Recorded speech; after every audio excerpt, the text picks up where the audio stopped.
Well, Maddie and Alexandra, I believe you both are pretty familiar with this effort. I think I saw you both at the public hearing on Monday. So if no one else joins us, I'm happy for this to just be a discussion where we can talk about specific pages or comments or concerns. If more people do join us, I'll give like a brief overview of what the West Middle Plan includes, just so everybody can start from the same page. Sounds good. Okay, sounds good to me as well.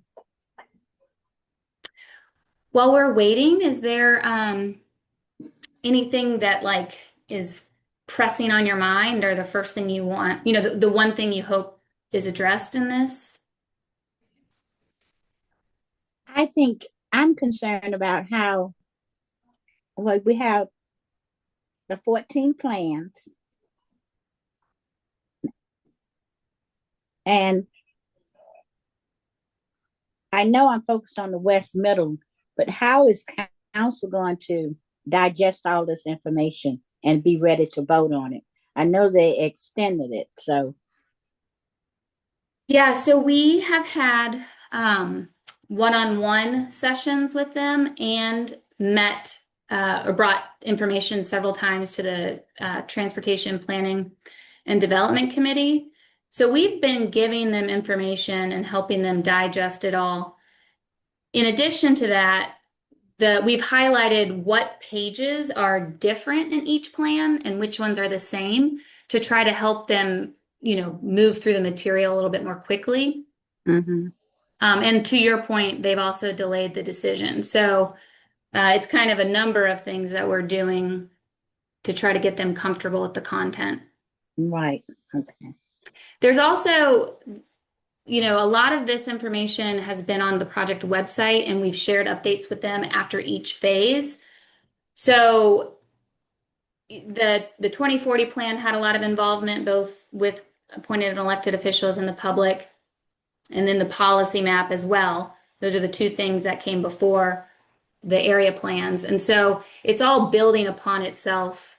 And, the main values and principles that we're trying to accomplish has been discussed and vetted community wide for a number of years now.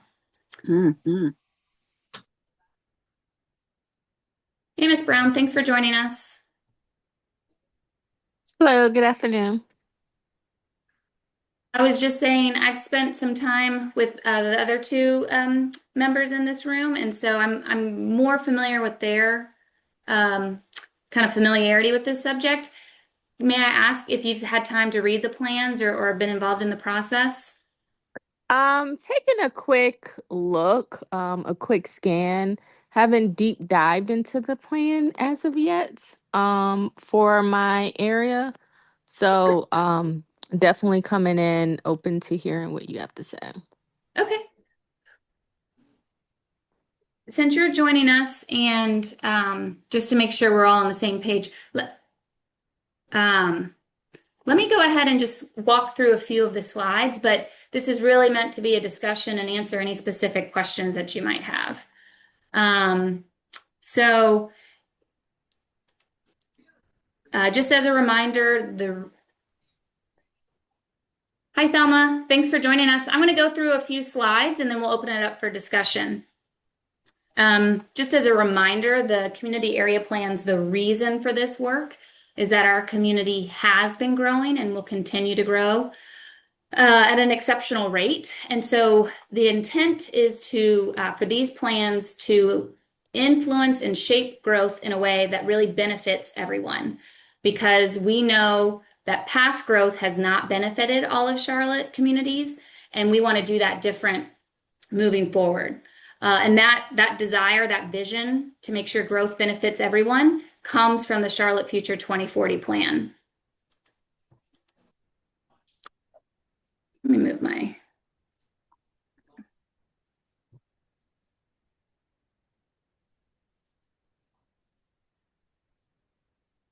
All right, y'all. Okay.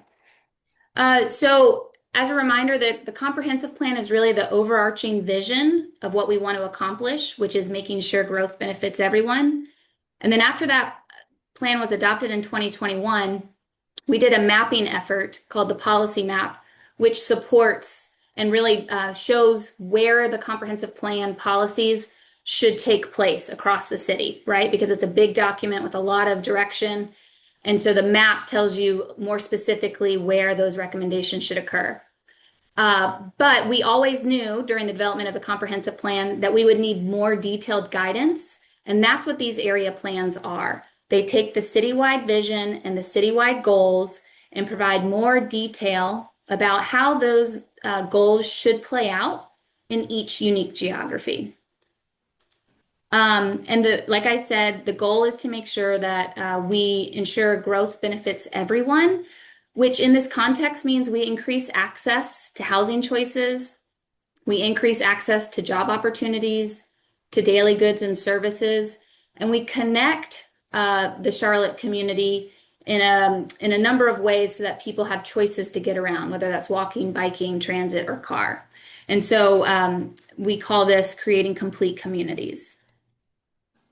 We have had a 5-phase effort, and as I mentioned to a few of our listeners, the outcomes of each phase has been shared along the way. So I understand a lot of people feel like this is 14 plans at once is a lot to digest, and that is true.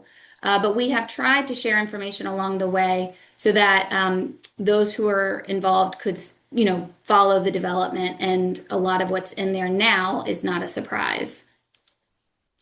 So our engagement, beginning with the comprehensive plan, the department really committed to being as equitable in our engagement as possible, meaning providing a number of tactics so we could reach people who've not always been involved in the planning effort. And we've carried those tactics through this planning work as well. So we have, our website, our social media, online tools that allow people to provide feedback 24/7. We're intentional about going to meetings to reach people where they are, whether that's their community meetings or festivals. And then we've also hosted 50 workshops where we've asked people to come to us. And so over the course of the first 4 phases, we've interacted with people, 400,000, both virtual and in person, and then specifically 6,000 in person. And through those efforts, received 1,700 comments, which helped shape the draft plans. So ultimately, this 4-step process has led to a very systematic, it's been a very systematic process for developing these plans. But the outcome is, even though each plan has the same components, the analysis and the findings of each component is very unique and tailored to that geography. And so that's what we'll walk through tonight. We'll show exactly what the West Middle plan shows in terms of the different chapters. And the real value of these 14 plans is that they offer decision makers a common set of considerations when evaluating opportunities. So if you think about a rezoning in any part of town, these area plans give you the common guidance to ensure rezonings are evaluated based on our vision to have growth benefit as many people as possible. So right now, there's not that shared vision and that shared guidance for rezonings to be evaluated against. It's kind of an ad hoc where you think about the pros and cons of each scenario. But these plans offer that community level guidance that ensures development petitions are consistently in line with increasing access to housing, increasing access to jobs, daily goods, and reducing environmental impacts. And ultimately, we believe that these 14 plans are going to help us accommodate the 400,000 new people that are coming in a way that respects neighborhoods, aligns growth with our infrastructure capacity, and creates mixed-use centers all across town. So for the West Middle geography, I'm going to go through some of the highlights of the plan chapters. Every plan is structured this way. So if you're familiar with the West Middle and have questions about another geography, you could open up the document and navigate through the same content.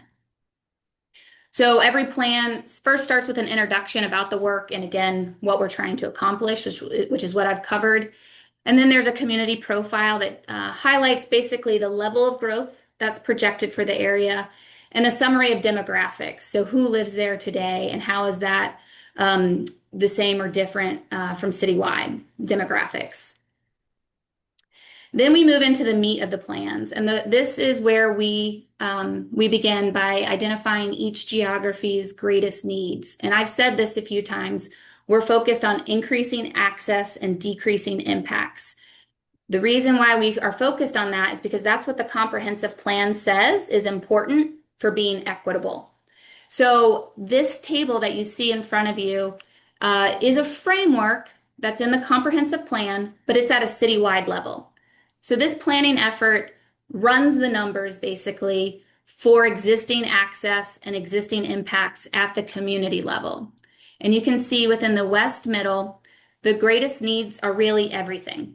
This community needs better access to housing choices, jobs, daily goods and services, and we need to reduce environmental impacts in the West Middle geography.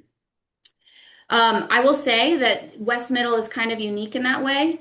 There are not many other geographies that hit all needs.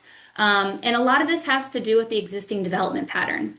So this geography has a lot of manufacturing next to neighborhoods. This geography has a lot of single family neighborhoods not within close access to grocery stores.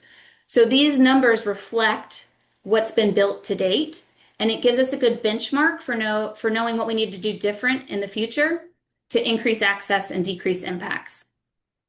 Once we identified each geography's needs, we then kind of tied it to the 10 comprehensive plan goals.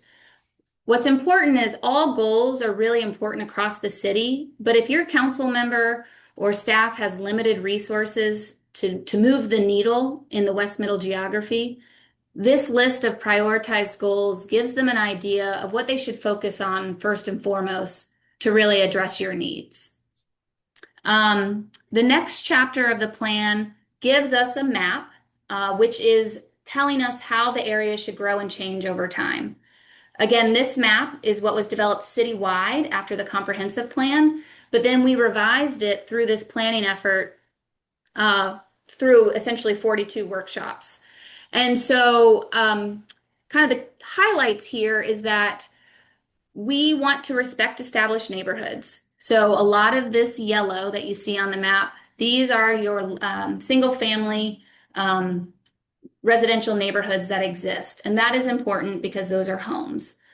But we do have to find a place for the new people who are coming. And so what we are trying to do with these plans is identify areas that are either commercial or underdeveloped that could become a mixed-use center, which a mixed-use center is it's supposed to be very walkable, and you're supposed to have buildings with maybe some office or retail on the bottom and some residential on the top. And so this mixed development helps us provide that access that we need. And so some areas that I'll point out, the North Lake Mall area has been envisioned as a center for a very long time. We want to continue to advance that. But then you'll see some little areas of pink. This is Brookshire and I'm drawing a blank on the name. Oakland? Bellhaven? I think Bellhaven. Bellhaven, and then over here at Oakdale and Miranda, Sunset, and along Beatty's Ford. These are areas that they're either commercial or low development at this point. And if we envision those as mixed use neighborhood centers, so not as intense as what you see in South End, maybe capped at 3 to 4 stories, these are areas that can accommodate growth and provide access to the existing neighborhoods around it. So this map is showing us that a lot of the area, about 83%, should remain the same. But if we're very strategic with about 17% of the land area, we can help increase access and accommodate our projected growth in a way that doesn't put much more of a burden on the existing infrastructure. We know that traffic is bad across the city, and it's going to remain at a lower level of service if we don't improve how we are developing and also building out our other mobility options, which I'll talk more about in a minute. So the next chapter, well, let me say, after this map within the plan, you'll see some spreads that provide kind of that narrative that I just shared with you.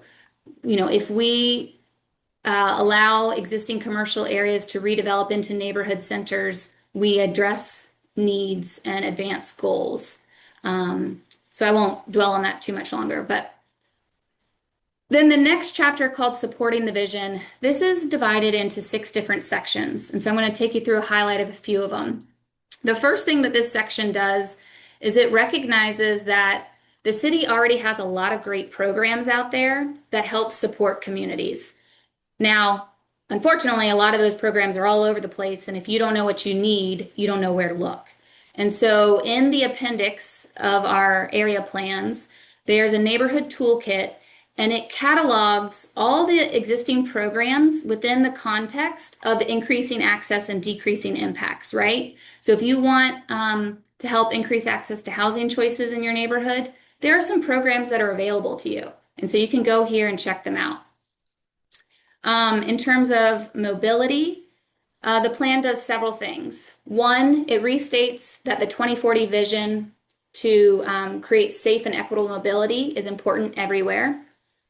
Then it pulls the Charlotte Streets map. I don't know if anybody's familiar with that, but after the comprehensive plan, our transportation partners developed this citywide map that tells you the future cross-section for every road, well, for every major road. And this is really important information. It's the equivalent of the land use map that I showed you here for transportation. And so these colors tell you, as development occurs, how they're going to change the cross-section to provide walking, biking, and transit options across the city.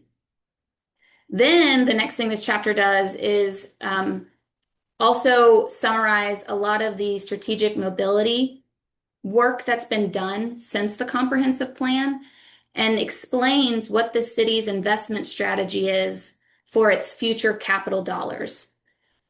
We have very limited dollars compared to our needs. And so the Department of Transportation has spent a long time thinking about how we can spend those dollars in the most transformative way. And so again, this is great information that shapes future development, but it's somewhere else. And so these area plans are trying to pull all the information that's relevant to future development in one location. From there, these area plans also provide a mobility assessment.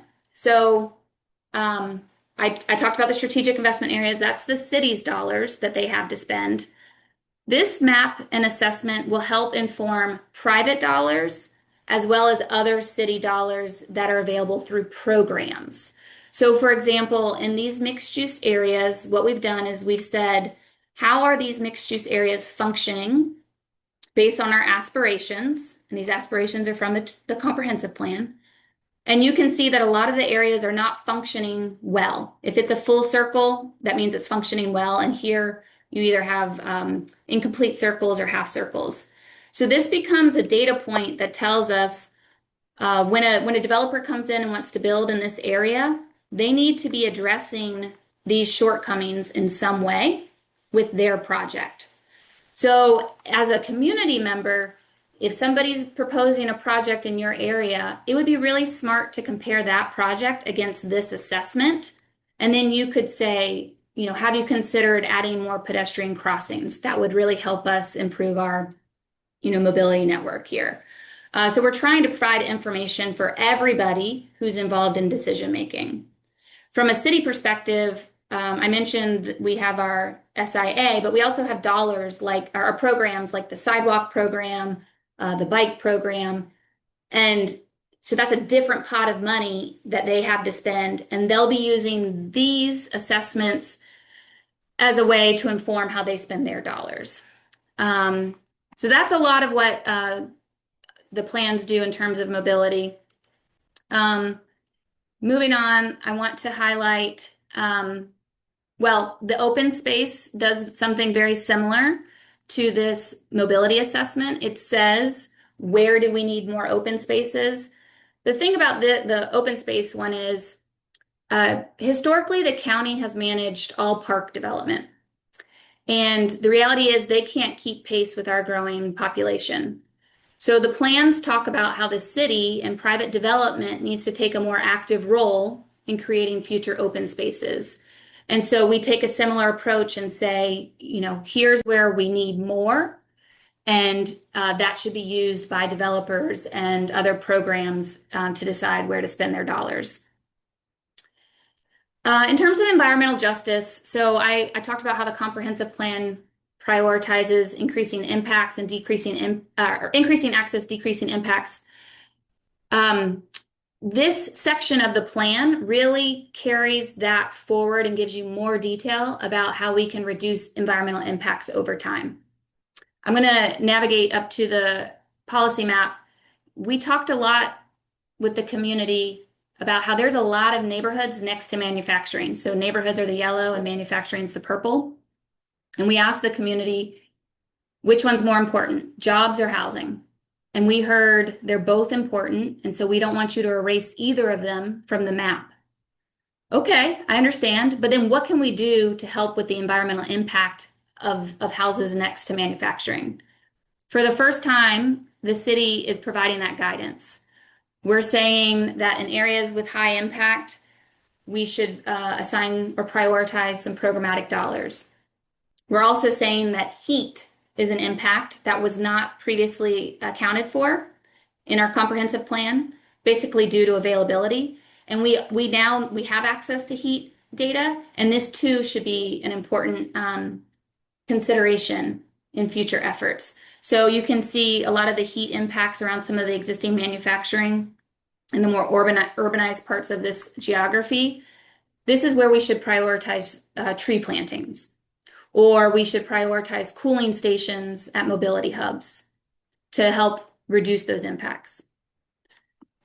Moving on to, community character is similar to open space, and then public facilities, the key takeaway there is that we need to better align we need to maintain the services that we have and then better prepare for that maintenance, knowing where growth is coming. So that's kind of some of the highlights of the plan. I'll just conclude with saying, these plans are 20-year vision documents. They will happen, they'll take place and be realized through a number of ways. The city has a role to play through its capital investment dollars and through reviewing development proposals. But there is a lot of development by right that will occur and really will help implement the vision of these plans.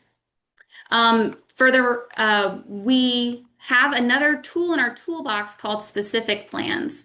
We recognize these are big study areas, right? Like that is a lot of acreage. And this is good level of guidance for the majority of the city because remember, we didn't used to have this level of guidance prior to the 2040 plan. And so we at least have 100% coverage now. And moving forward, if there are other instances that need a more detailed plan, we have that tool in our toolbox, and we'll be providing more information about what those options are and who would qualify for it. And then finally, we will be committed to updating this work on a rolling basis every 5 to 8 years so that the guidance within them aren't stagnant and respond to changing conditions. So with that, I know that's a lot of information. Let me pause here and see what questions you all have, and I'm happy to either go to a previous slide or pull up the plan online. We can use this time however you guys see fit. Catherine, it's Maddie Marshall. Hi, Miss Maddie. Hi, I want to check in with you as far as the growth is concerned. I noticed on one of the plans, when it comes to the profile of communities, that one had the Black population at 73%. But when I went down to the west middle, it showed 61%. That was a decrease. And then I noticed the white population went up by 20% from 14%. That's one observation I noticed.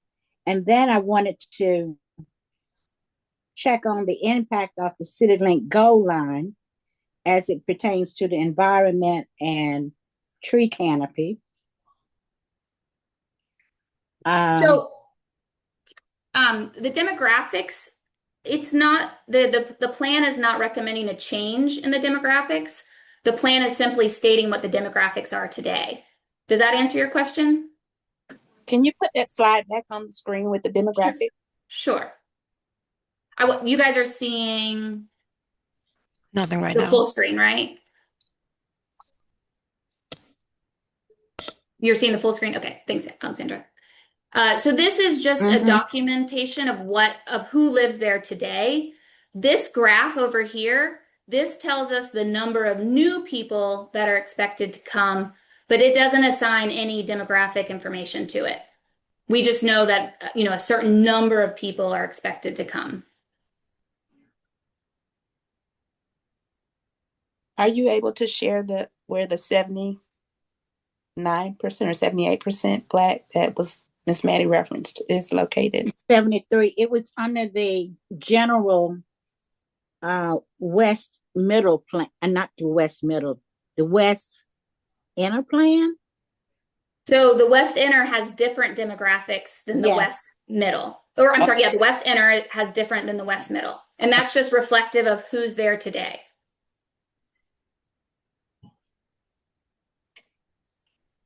And then your next question was about the gold line, is that correct? City link gold line as relates to the environmental and a tree canopy. Okay, so the connection between the gold line and the tree canopy, in my opinion, has not existed before these plans. What we're now saying, so the gold line, and I know this is kind of hard to see. I can pull up, let me pull up the actual plan. Are you guys seeing as I move through the document? Okay. So I'm going to scroll down to the heat map for the West Middle. And along the gold line, there are higher heat impacts than in other parts of this geography. And so the policy on this page talks about prioritizing like tree canopy dollars to mitigate heat impacts in areas like this. So this is a first for the city in trying to connect our tree dollars to reducing environmental impacts. Does that help, Miss Maddie? That helps somewhat. And my last comment is around the 83% of this particular plan you said would probably remain the same. Now we're dealing with what's the impact of manufacturing and the logistics. Is that an increase? Like you say, it'll probably stay the same, but we're trying to eliminate the impact of manufacturing just in our particular neighborhood, West Middle. Understood. Okay, I'm so glad you asked this question, Miss Maddie. Thank you. So as you described, there is a lot of manufacturing in the West Middle geography, and there's also a lot of neighborhoods surrounding it. So prior to this condition has happened over time, right? And I don't necessarily agree with why or how it became that way, but the fact is it has happened. With the comprehensive plan, we said that neighborhoods are important. We also said jobs are important. And then there's a goal number 6, which says we want to grow in a healthy way. So in 2023, when we were revising this map, we talked to the community and asked the question. We said, we know housing is important and we know jobs are important because of the comprehensive plan. But now we also have goal 6, which is to grow healthy. So which one is more important, housing or jobs? And we heard across the board that there's no consensus. Everyone feels like both are important. And so there's nothing we could do from a mapping perspective to change that condition. I'm going to point back down to the environmental section. Excuse the scroll. Again, what we said is this condition is not healthy. And so we want to make sure it doesn't happen going forward. I recognize that might be a little too late, too little too late for some people, But we have put in guidance that says future neighborhoods should not be approved next to manufacturing. If a site next to manufacturing changes, it should become commercial or innovation mixed use, which would have less impact next to neighborhoods. Also, where there are neighborhoods and manufacturing and no redevelopment, we should look at improving vegetated buffers and side yards to help mitigate the impact. Furthermore, there's this policy that I pointed to down here. That condition is considered an impact. I'll point it out here. So proximity to heavy industrial is an impact.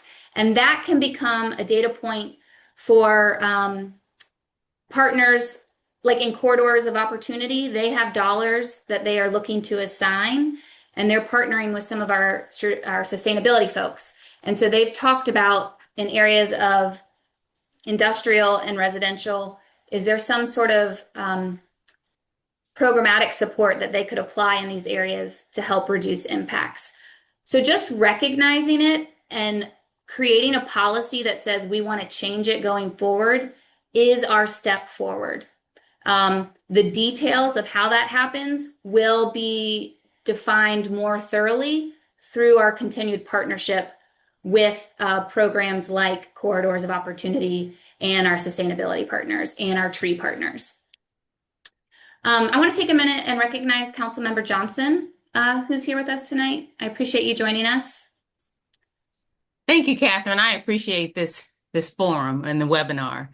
Thank you for the opportunity. Thank you for the great questions and the concerns. I want to make sure residents also know how to reach someone after this webinar and know that they can continue to give us their feedback and ask questions. I am popping in and out of all of the sessions because they're District 4, but I appreciate the residents being so engaged. And thank you to the staff for the forum. Thank you. Thanks so much. Thank you. you. I thought Thank we you. were District 2, question mark? Well, the West Middle intersects a little bit with Council District 4. So Is it mainly? it's mainly in District 2. District West Middle, Northeast, Middle Outer, and I think it's over there. I think North Middle, and Outer, yeah. Middle, Outer, yes. Thank you for joining us today. We really appreciate it. I see Miss Howard's hand up.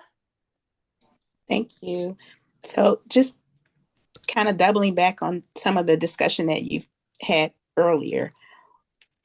Do we have any idea when we'll see, I guess, the coming together or the meeting up of those policies where we'll see action taking place with regards to the goal line and the tree canopy, or in those industrial areas where we'll see that those tree buffers and things of that nature being implemented? Will those be implemented with only new industrial or commercial, or will it be implemented with existing as well? So the development neighborhoods next to manufacturing, that would happen, those changes would happen as redevelopment occurs. So as a property owner decides to sell their land and do something different with it, these policies can influence what change is allowed. In terms of the trees along the gold line, those come from programmatic dollars that are more influenced by the city. And so it's more within our control as to when and how that can happen. But the redevelopment, that is really at the discretion of the property owner. So again, these are 20-year documents, and some things may happen within a shorter time frame. Those are probably the things that the city can influence. And then longer term, it's going to be as development occurs over the next 20 years. So do we have anything short term in the next, say, 2 to 5 years that you're able to share that we can see happening from the city perspective? That's a good question. You know, if you look in the, and am I still sharing my screen? Yes. You are. Thank you so much. So in the back of the plan, you can see the recommendation. So let me jump to EJ6. And so this is where the city is going to use some dollars to help mitigate impacts. This is a medium time frame. And so this would be like a 5 to 10 year effort where we have to work with our partners to say, okay, we've got this policy on the books. How can we take it to the next step? Let's test it. Let's, review the results and then report on it. So that takes a while. And then to see it really in its like full glory would probably fall somewhere between the 5 to 10 year horizon. Now, redevelopment, let me say this.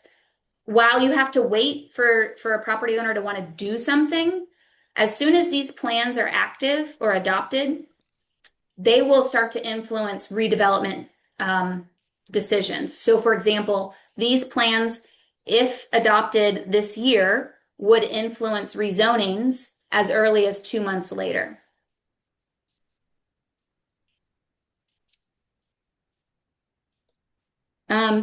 Alexandra, do you want to? Well, let me ask, Ms. Howard, is that okay? So that does answer, I guess, like you said, the medium 5 to 10 year. And I was wondering if there were any short term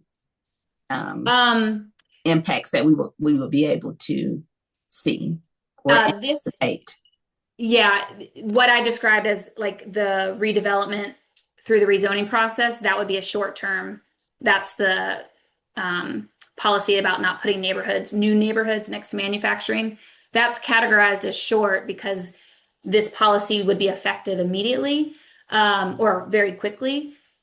But that caveat is that you have to wait for the development to happen. So the impact is I understand. Very quick. Yes, thank you. I get it. Thank you. Okay.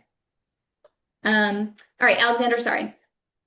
No, thank you. I feel like this is not going to be enough time, and I try to be quick and as to the point as possible. But this is amazing. I've been involved or like somewhat paying attention to this since 2023. So, and I've been to a couple community meetings, and like it's been nice to see what's come off of it. It doesn't. I like that you guys are talking to the residents. I don't necessarily see the residents' feedback being implemented all the time, but this is all a work in progress, and I understand. I'm a little frustrated is not the right word, but I think this is great in the sense that like we are making a plan to grow sustainably and as a community together and all that. It's taken too long. Like while we do this and we keep delaying things and we keep doing this, like 2 more years are gonna go by, and like the way you kept talking about it, you kept referencing the comprehensive plan, which was done in what, 2022? That's already outdated, that comprehensive plan from 2022 to 2025. Like in my little neighborhood alone within this West Middle area, 25 acres have been shaved off already to make more houses or whatever is coming in there that doesn't really align with this specifically, because while we're waiting for this and the council has power and all these committees have some sort of power, which they really don't, because at the end of the day, like the Louisa and Mecklenburg County permit office is the one that should be holding these developers accountable and seeing these things. There's a clear disconnect between what our government agencies are allowing these developers and permitting these projects and what we are in this ideal world trying to make Charlotte better type of stuff. I have a couple more things. The comprehensive plan and the way you kept talking about it for West Middle, the first two main things were housing and jobs. Like I said before, like I think that housing being the main priority is extremely outdated only 2 years later. You can't drive more than 2 minutes at a time or a mile at a time without another apartment development or housing development going up. So like by the time this gets implemented, I think that main priority of housing is not going to be the case. We need affordable, like, yeah, I think access to amenities and environmental justice would better align with this area. We keep talking about a lot about trees and stuff like that. Like we have no trees. And all the trees that we have are getting currently demolished. Um, this community, at least where I live, like I used to get deer in the morning. I used to get lightning bugs in the evenings. And I understand that development is needed, but like every time we keep erasing all these trees and these areas of green, like all of that goes with it. So we're losing the fabric of the city. Isn't this supposed to be the city of trees? Like we pride ourselves on that, and we're just losing all of that language just in the name of development and like building more things. Like I think it's great that we have identified these areas for what do we call them? For the activity centers and all that. And I think that's amazing. I think the locations are strategic. They're great. I would argue that maybe instead of spending so much time and effort and money planning something on land that's not currently developed or people are not there yet, why don't we spend that much time fixing what we already have? Like we already have a bunch of, if you go back to the map area real quick, any of them. I have a lot of things to say about this map too, but see where there's basically where 77 is splitting that little part of West. I don't know why the split didn't happen at 77. It's like for some reason like 2 miles after 77. But like that whole area, all those roads that intersect 77 already have plenty of developed, but not well developed community centers that could be better, like that could be fixed, that they already have the areas that have been gutted. There's no natural land. They already have the sidewalks. They just don't have the right commercial development there. Like I can tell you a bunch of those have like one of those like motel hotel areas that are like in disrepair, or they're not being used, or like why are they there, like that type of stuff. That like we should be fixing these areas instead of ruining green untouched area to begin with, because right now we don't have the people there anyways. The people will come eventually, but the people will be attracted to this area when those areas are fixed and they look better.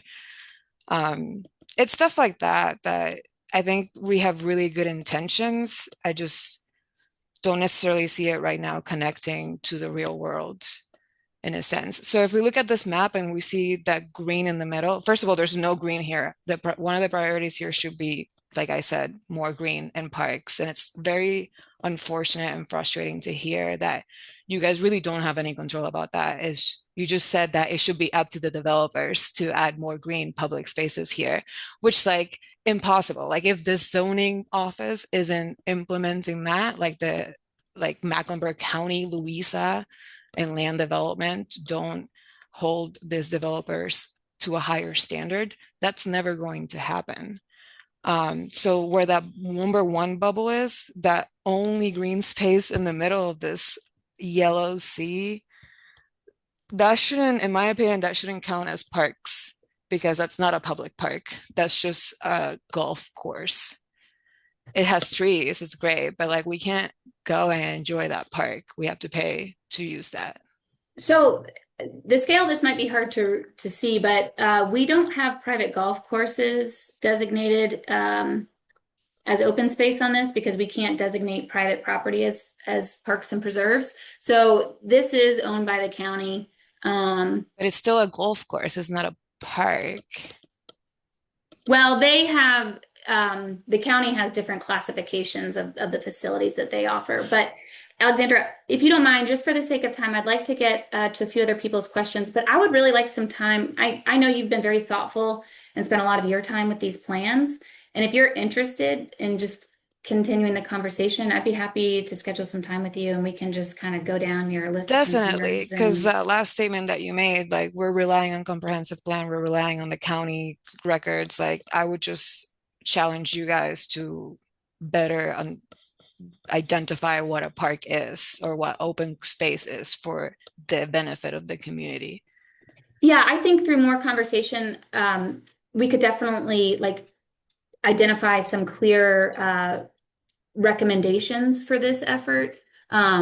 And you understanding our constraints a little bit more. So if that's okay, I'll turn it over to Kiva, but I'm going to reach out to you directly if that's okay. Thank you for your time. Hi, Kiva. Thanks for joining us. Hi, Catherine. Nice to see you again. And it is refreshing to see that Alexandria, who I met 2 years ago, as a beginner touching the comp plan and this whole process, is still engaged and digging in heels. Kudos to you, Alexandra.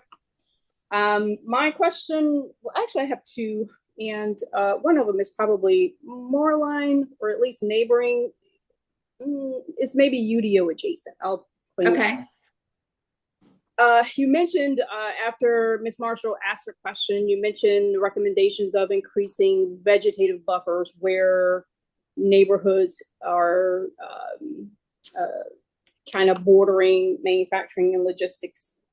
Has there been any thought or exploration around also increasing DOT requirements? For instance, there is a quarry at the corner of Peachtree and Caps Hill Mine Road, and it is surrounded by residential, like completely surrounded by residential. Here? It's yes, it's massive. It's that purple blob. Yeah. Yeah. And so all the way around there is, except for Beatties Ford Road, of course, there's 2 lanes. So when we talk about vegetative buffers, those are great. And I'm using a quarry as just an example of how residential is like neck and neck with manufacturing and logistics. But just broadly speaking, has there been any exploration about maybe increasing DOT standards and or if there isn't an opportunity for a vegetative buffer, can there be some kind of substitute where it becomes a 4-lane road instead of a 2-lane road? Obviously, I know that adds an expense to a developer. However, a lot of the angst that I heard over the 6 years on planning, it always came down to this. It's so close to residential. It's so close to residential. It doesn't fit. Well, there's no more land being made. I don't want to use the word inevitable, but the likelihood of manufacturing now getting planted into more heavily residential areas is likely, just with the growth of our city. That's one comment, and I don't expect you to, offer an opinion here or comment maybe. I saw you taking notes. But the second thing, and for time's sake, I'm going to go ahead and ask it. And I'm going to mention the number 14. The number 14. It was just announced today that Charlotte is now the 14th biggest metro area in the United States. In 2016, in late 2016, we were number 17. And it typically, on average, takes a metro area somewhere between 8 and 10 years to jump up a spot. Since 2016, we've jumped 3 spots.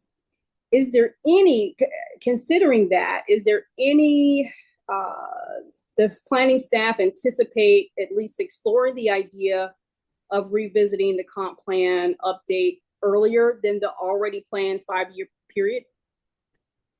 So at this beginning this year, we have to start the assessment to meet that 5-year commitment. So it's just an assessment. It's not an update. But what's happening beginning this year and straddling into next year is an evaluation of those comp plan policies. And then that evaluation tees up an update in 10 years. So I'll take your comment as maybe consider expediting the full update, but the assessment is right on the horizon. Got it. Thank you. Is there any other questions? We have 5 minutes left, and a number of people here who haven't spoken. Yes, if I could, please. This is Ron Please. Ross. I wasn't able to raise my hand. Again, just appreciate the opportunity here for you guys to interact with us and hear our opinions. Just a couple points. One of the things that disappoints me is that I'm in the West Middle area here, of course, along the Beatties Ford Road, historic West End area. And our community, again, as you can see from all the maps you look at, we're just overburdened with industrial facilities. And again, offshoot of that is that negative impact from the pollution that they emit, and the freeways and so forth. Unfortunately, the freeways were built in our communities and they make it an easy, accessible source for the industrial facilities. They're right next to the freeway, so our communities accommodate them. Again, not to our own doing. And so one of the things that I think that has to be done versus just waiting to implement some things, I think we need to just, in particular, my area, is institute some type of moratorium on any further development of industrial facilities within our community, because we got enough, and it just overburdens our community. Again, there was mention about the rock quarry. It's been there for years. As a young child, growing up, didn't even know it was there. It's well canopied, enclosed. But again, the big concern comes about where, again, as I mentioned previously, there's been a lot of development with housing that has still been instituted in close proximity to this project. And I don't know why that continues. And again, one of the things that we have to do as a community is again, try to fight those causes. And in some cases, we've done that and have been able to stop some of the development, but they just keep coming and coming and coming. And it's not fair, to the community. It's just overtly overburdened with those types of type of development. So again, why are we waiting to institute any change? It was mentioned earlier, we're looking at 2 to 5 years before something will happen. Well, let's take a look at stopping it now with moratorium. There are several industries in this area. We got recycling facilities, truck stops, and the like. Even we got the highways with the trucks frequenting the thoroughfare, and again the constant emissions that are is polluting our community. So we need to have that institution of the tree canopy.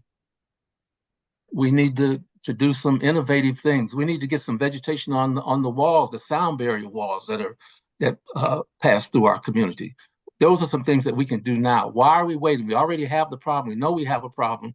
Let's do something about that now. Again, we can go to the businesses that are in the community and get them to take action. Just one simple scenario, and I'll hush, and we can talk further about this. But just from the quarry, one of the big problems again is the ingress and egress of the trucks that frequent that facility. Again, we have the massive building that's taking place in Charlotte, and majority of that, 99% of that rock is going towards building in Charlotte.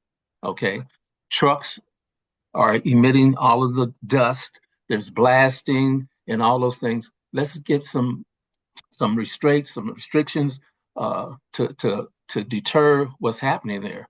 I know that at one time, when they first instituted the 4 lanes on Beatties Ford Road that passes in front of the rock quarry, there was discussion about having a traffic light or some type of traffic deterrent for the trucks that enter and exit that facility.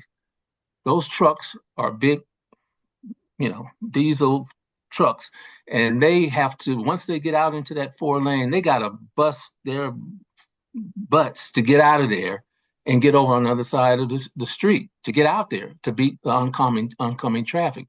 There needs to be some traffic deterrence there as well to do that. So some things like that, we need to get those instituted now.